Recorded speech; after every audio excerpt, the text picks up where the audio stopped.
오늘은 에레미야 50장 말씀입니다. 다소 길지만 에레미야 50장하고 51장이 바벨론의 심판에 대한 이야기입니다. 그러니까 지금까지 열국을 때려 부시는 망치로 사용했어요, 하나님께서. 그런데 이제 그 망치를 하나님께서 꺾으시는 그런 심판을 내리겠다라는 겁니다. 바벨론이 일단 교만한 것은 자기들이 잘 나가서 자기들이 힘이 있고 자기 마음대로 해도 다 되니까 그냥 자기 마음대로 세상을 다 망치처럼 때려 부시고 전부 자기들 앞에 무릎을 꿇게 하고 자기들을 섬기게 했습니다. 그러나 그 모든 것들이 하나님이 허락하시지 않으면 안 되는 것이고 결국은 하나님이 온 세상을 다 새롭게 재편하시기 위해서, 세상을 변화시키기 위해서 어떤 하나님의 계획과 하나님의 궁극적인 목적을 성취하기 위해서 그렇게 하나님이 사용하셨다라는 거, 그거 전혀 이해하지 못하고 무관하게 날뛰다가 결국은 벌받는 날 바벨론도 하나님 앞에 벌을 받고 결국 무너지게 된다라는 이야기입니다. 그래서 이 에레미야 50장, 51장의 이 예언의 메시지, 이 이미지가 계시록에도 그대로 가 있는 겁니다. 계시록에서도 16, 17, 18, 19장 걸쳐서 마지막 그 심판이 내려질 때 이 바벨론에 대한 심판을 내리게 되고 그 성이 크게 무너지게 된다라고 합니다. 그러니까 이런 이미지가 거기에 이렇게 작용을 해서 그걸 가지고 더 확대 해석하고 확대해서 예언을 하고 있다는 걸 알 수가 있습니다. 그래서 오늘 우리들이 이 바벨론이 멸망하는 것에 대해서 다시 한번 깊이 묵상을 하면서 저는 여러분들이 큰 교훈을 얻기를 바랍니다. 제일 먼저 우리가 교훈을 얻어야 할 것은 우리가 아무리 잘 나가도 우리는 하나님 앞에 쓰임받는 청직이라는 그 사실을 절대 잊어서는 안 됩니다. 이거 잊어버리면 우리가 마치 끈떨어지는 연처럼 표류하고 방황하게 되는 겁니다. 어떤 순간에도 어떤 상황에서도 우리는 하나님이 지으시고 우리에게 하나님을 대신하도록 어떤 것들을 맡겨준 선한 청지기일 뿐이에요. 청지기입니다. 그 청지기로서의 자신의 본분을 알고 자신의 역할에 충실한 사람들이 바로 인생을 바로 사는 사람들이고 하나님 뜻대로 사는 사람이라고 할 수 있습니다. 이스라엘도 하나님께서 청지기로 그들을 세웠습니다. 하나님의 일꾼으로. 그런데 그들이 자신의 본분을 잃어버리고 자기 자리를 이탈해버리니까 결국 하나님께서 그들에게 벌을 내리시는 겁니다. 또 세상의 모든 나라들도 알고 보면, 따지고 보면 그들이 이제는 다 하나님을 무시하고 자신을 창조한 하나님을 무시하고 자기 멋대로 살았는데 이제는 그냥 내버려두지 않겠다 하시고 그 열국들을 다 하나님이 벌을 내리시는 겁니다. 그러므로 인해서 결국은 온 세상을 재편하시고 그 세계 속에서 이제는 이스라엘 민족이 섬기는 어떤 우상신 같은 여호와 하나님이 아니라 이제 하나님은 온 세상을 창조하시는 온 우주 만물의 진정한 참 신이다라는 것을 모든 민족, 모든 국가, 모든 열방들에게 이제는 깨우칠 때가 되었기 때문에 이와 같은 역사를 일으킨 것으로 선지자들은 해석하고 우리에게 귀뜸을 해주고 있는 겁니다. 그러고 보면 우리가 하나님께서 그렇게 역사하셨구나라는 걸 고개를 끄덕이게 되고 수긍을 하게 되는 겁니다. 오늘날도 이제 예수 그리스도를 통해서 복음을 온 땅 끝까지 전하라고 한 것도 바로 사도 바울도 복음을 전하면서 사도행전에 그렇게 얘기를 합니다. 지금까지는 하나님께서 크게 벌하지 않고 내버려 두셨지만 이제는 하나님이 인간이 돼서 이 땅에 오셨고 우리의 죄 사함을 위해서 십자가에 죽으셨고 그가 죽은 자 가운데 부활하셔서 우리에게 부활의 새 생명을 약속하셨고 이제는 이 사실을 모든 사람에게 알려서 모든 사람이 다 회개하고 하나님을 인정하고 하나님의 구원과 이 영생의 축복을 받아들이라고 말하고 있다. 이제 누구든지 그것을 거스르게 된다면 하나님의 영원한 벌을 면할 길이 없다라고 하면서 복음을 전하게 된 겁니다. 똑같아요. 오늘날 우리들도 하나님이 나를 창조하셨구나. 그 은혜 속에서 내가 살면서 하나님을 인정하지 않고 사는 죄를 범했구나. 단 한 가지도 하나님 없이 내가 한 것이 뭐가 있고 내가 존재할 수 있는 것도 하나님 없이 존재할 수 있는 게 뭐가 있었단 말인가. 그럼에도 불구하고 나는 그것이 내가 특별해서 내가 무슨 지혜롭고 똑똑해서 내 힘으로 다 이룬 것처럼 그렇게 교만하고 자만하며 살았구나. 이제야말로 내가 내 자신을 알았다. 나는 그저 하나님의 청지기일 뿐이라는 것을. 그리고 이제는 나는 내 삶을 다시 내 삶의 주인 되신 하나님을 다시 인정하고 그분 안에서 이제야말로 제멋대로 굴던 청지기가 아니라 이제는 선한 청지기로 나는 회개하고 바로 서야 되겠다라는 겁니다. 그렇게 깨닫는 것이 진정한 회개고 바로 구원으로 나아가는 것이요. 천국을 향해서 가는 그런 은혜 받은 구원받은 사람의 마땅한 바라고 할 수 있겠습니다. 이스라엘도 그렇게 깨닫기를 하나님 바라고서 바벨론이라는 그 험한 곳에 두셔서 그들의 지금까지 잘못을 깊이 반성하도록 매질을 당하고 채찍을 당하고 그럴 때 그들은 뼈저리게 자신들의 잘못을 깨닫게 되고 그 죄값을 치르게 됩니다. 그래서 바벨론을 하나님께서 멸망시키는 것과 함께 하나님이 벌하시는 자기 백성을 흩어버린 자기 백성을 다시 되돌리겠다. 그들을 구원하겠다. 그들이 다시 돌아오게 될 것이고 눈물을 흘리면서 돌아오게 될 것이고 와서는 결국은 그들이 다시는 죄가 없게 될 것이다. 죄를 내가 묻지 않겠다. 왜? 이미 죄값을 다 치렀기 때문에 그렇다고 얘기하는 겁니다.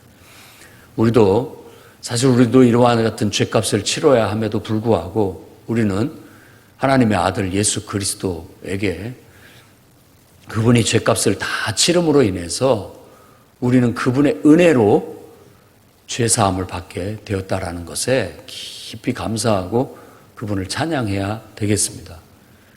그분이 십자가에서 우리를 대신해서 죄값을 치러주심으로 인해서 이제는 누구든지 예수 그리스도의 죽음을 인정하고 나를 위한 죽음을 인정하고 예수 그리스도의 부활을 인정하고 그것이 바로 우리를 위한 부활이었다라는 것, 우리에게 영생과 하나님의 생명을 주시기 위해서 살아나셨다라는 걸 인정하게 된다면 우리는 값없이 어쩌면 은혜로 하나님의 자녀가 되는 축복을 얻고 하나님의 자녀로서의 모든 유산, 신적인 모든 유산을 우리가 비로소 받게 되고 그랬을 때 비로소 이제 이 세상에 어떤 저주가 걸려있는 것들을 하나님께서 이렇게 딱 걷어내시고 새로운 하늘, 새 땅을 우리에게 주시겠다라고 그렇게 성경은 약속하고 있습니다. 그러니 오늘 또 우리는 하나님 이제 선한 청지기로 하나님 인정하고 하나님의 뜻대로 하나님 말씀대로 하나님의 영광을 위해서 한번 남은 인생은 열심히 살아보겠습니다. 그렇게 눈물을 흘리면서 주님 앞에 돌아오는 것. 이스라엘 백성이 회개하고 눈물을 흘리면서 다시 시온에 돌아와서 하나님을 예배할 수 있는 새로운 성전을 마련하고 또 그곳에서 온 세상이 하나님을 알도록 하나님을 알리는 예루살렘이라는 새로운 성읍을 건설하며 나아갔던 것처럼 우리도 똑같습니다.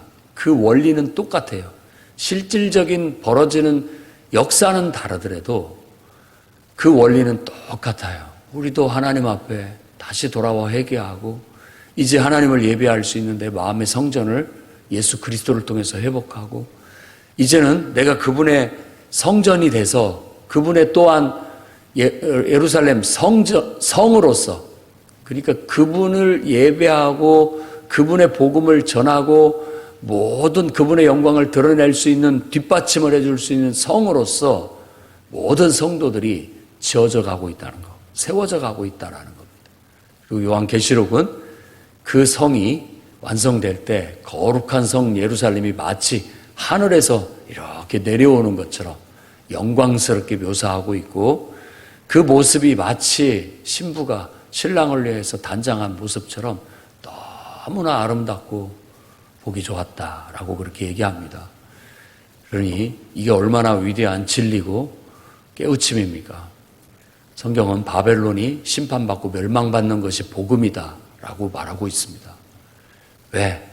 그 심판은 결국은 하나님 앞에 자신의 본분을 알지 못하고 교만하고 불의를 행하고 또 하나님을 믿는 백성들을 죄도 없는데 핍박하고 죽이고 했던 모든 악이 그때 심판받게 되고, 하나님 앞에 하나님을 신실하게 섬기는 어린 양의 정말 정예군 같은 하나님의 백성들은 그때 비로소 하나님 앞에 상을 받고 칭찬을 받고 구원받는 날이기 때문에 그렇습니다.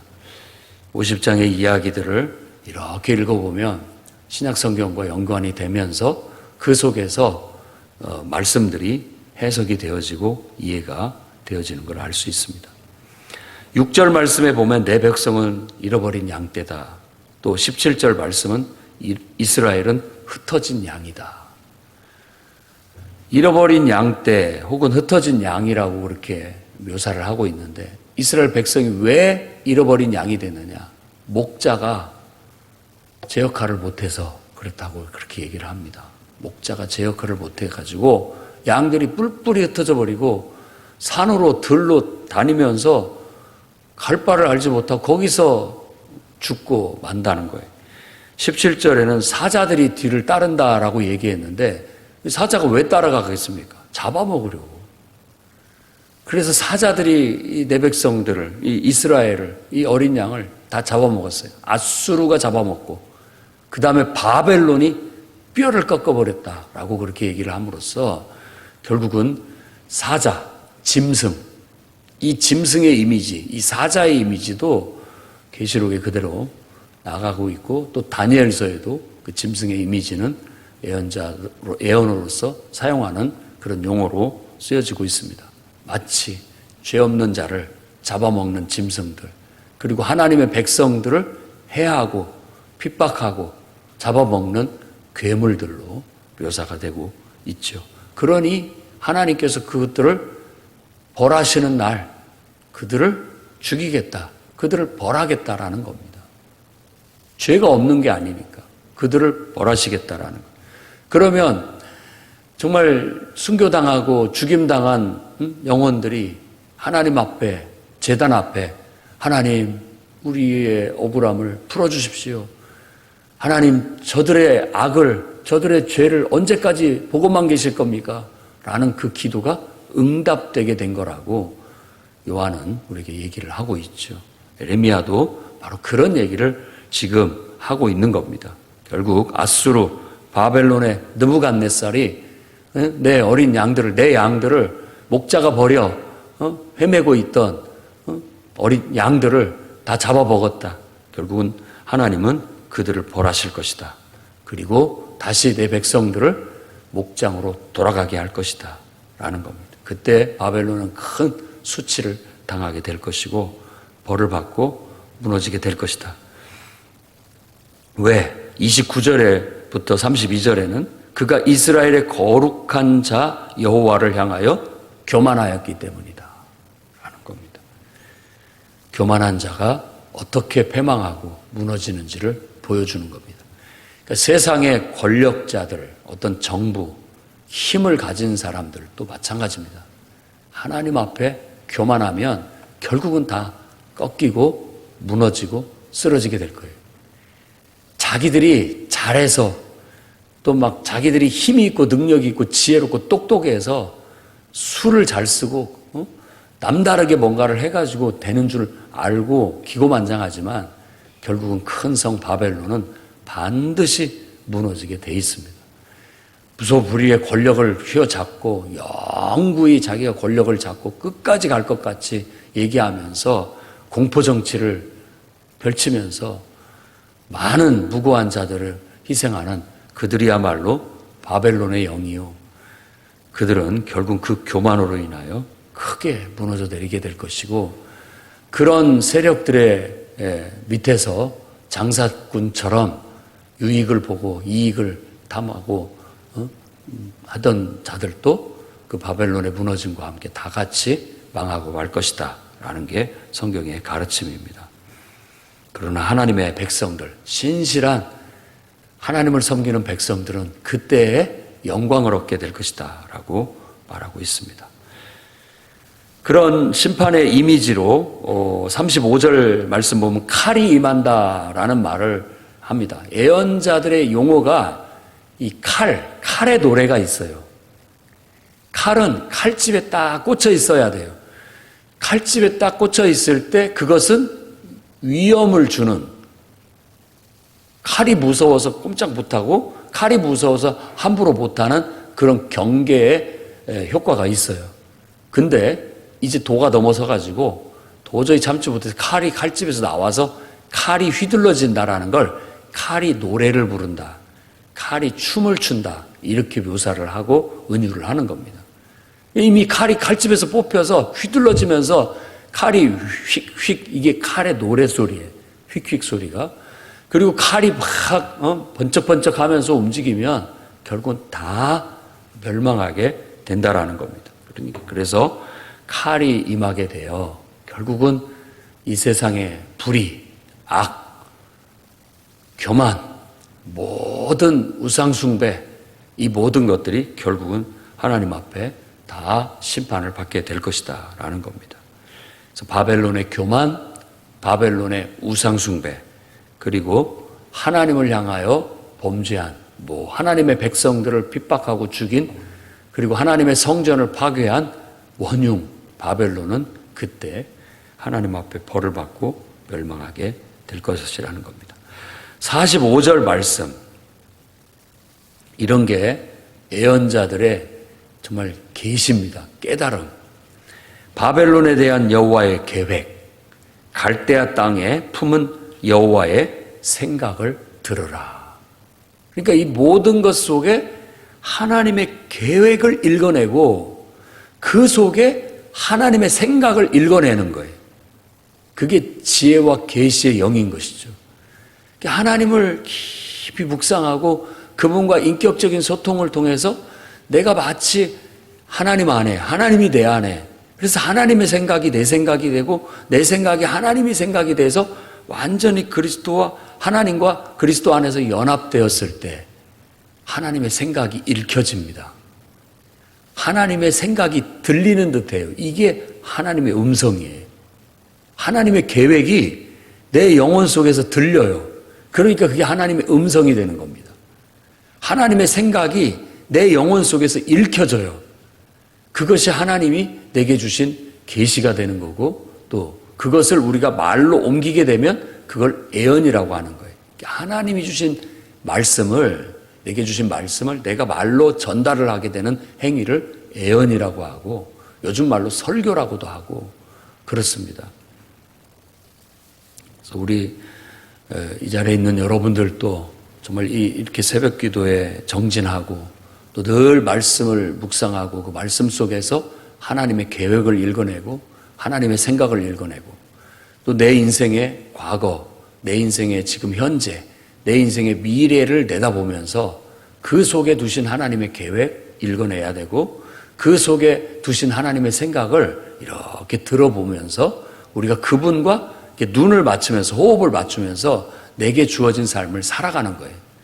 때로는 우리가 모릅니다. 그러나 현실에 딱 닥쳤을 때 하나님의 눈을 딱 바라보면 하나님이 그런 의도를 갖고 계시구나 하고 우리가 어떤 앞이 보이지 않지만 하나님을 믿고 그 길로 가게 되는 겁니다.